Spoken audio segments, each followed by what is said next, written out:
Lo scontro della barca con la base del ponte di Rialto è violentissimo, ma ancora più violento era stato poco prima l'impatto con la balaustra che si trova ai piedi di uno dei monumenti più importanti di Venezia, una balaustra in marmo accanto al fondaco dei tedeschi di cui ora restano soltanto le macerie.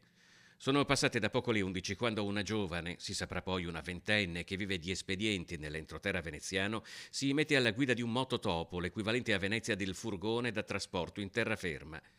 Come e dove volessi andare rubando la barca non si sa.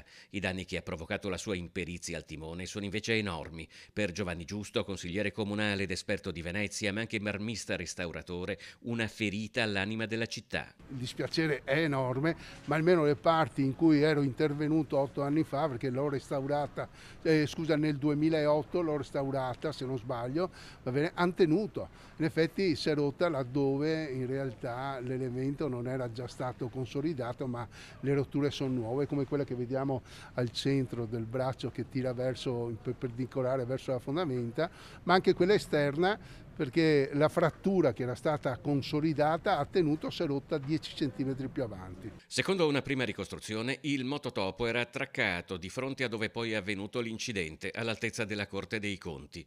Fortunatamente al momento del suo attraversamento del Canal Grande non c'erano altre imbarcazioni.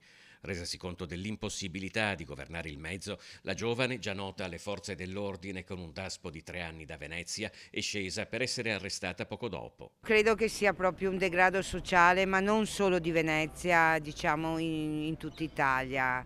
Dobbiamo però dire una cosa, che siamo stati fortunati che in un periodo che c'è poco turismo, che questo bar è chiuso, non c'è il plateautico, che non ci sono gondole perché poteva essere peggio.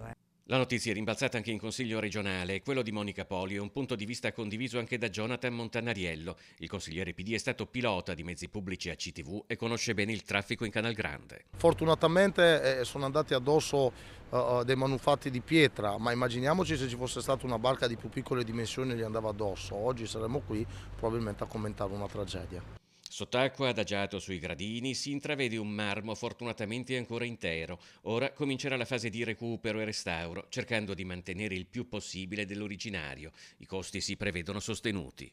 A quando risale la balaustra che è stata abbattuta? Siamo verso la fine metà del 500, fine del 500 è stata ideata. Comunque il periodo è quello ed è la